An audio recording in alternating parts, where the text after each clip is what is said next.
Hey guys, welcome back to my channel. My name is Gary Kushnerovich and I am a high performance coach here to help you level up your game. So for today's video, what we're going to talk about is the ebbs and flow of a rally. What I mean about that is referencing this common idea of having a quote rally ball, that is obviously the shot that you want to hit, but the reality is that you don't always get the same shot from your opponent. And so even though you want your output of your energy to be roughly the same, that's not always going to be the case. And so you have to learn how to ebb and flow your energy and your output within the rally. So for today's drill, what I want you guys to try to do and try to focus on is 3 simple cues that you're going to give yourself to help coach yourself into a better ebbing and flowing state. So what you're going to do is you're going to start with the rally down the middle of the court. You could go cross court, down the line, whichever direction you'd want. Easiest to do is just rally through the middle of the court. You're going to look to find a cooperative rally pace, and then you're just going to let the rally go. And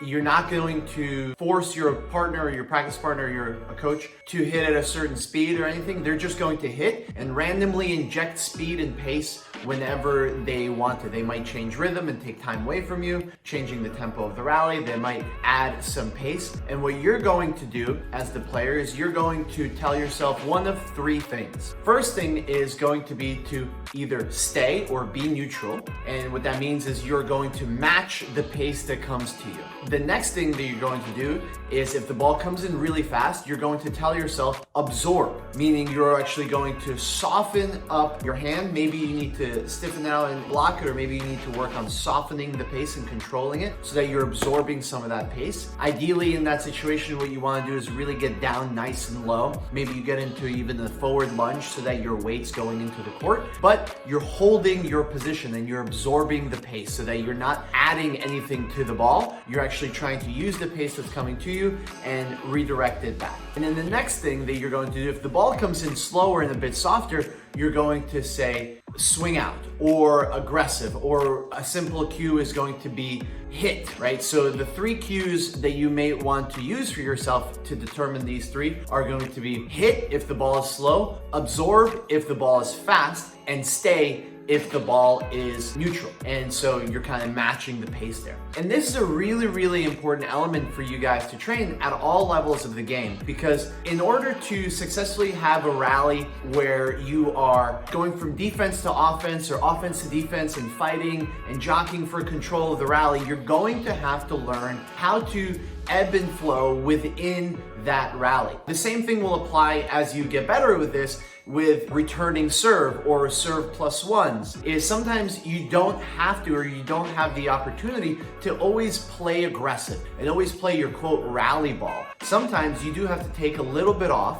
and just play with what you have and be able to just block and redirect the shot so that you're not giving your opponent a fluff shot for them to just rip on the next ball. What I would love for you guys to do is to go out onto the courts and work on this ebbing and flowing drill where you guys are rallying through the middle, and you're giving yourself one of 3 cues. You're either going to tell yourself to hit, you're either going to tell yourself to absorb, or you're either going to tell yourself to stay. Ideally, you recognize when you need to do this earlier and earlier. You can tell a lot based off of your opponent's setup. So for instance, if you see your opponent loading up, you could tell that they're about to unload onto the ball. They're obviously going to hit it big. Yes, there are some disguises where they'll change into a drop shot, but the reality is you have to read your opponent, right? So reading their body language. If they're loading up, you are going to then absorb the shot. If they are on the move and they're not necessarily in a great position, you are likely going to be able to either stay neutral or attack on the very next ball, so you should be prepping yourself to do so. If you are in a neutral exchange where you both are in good position, you're probably going to stay neutral for the next shot, unless you can add a little bit of height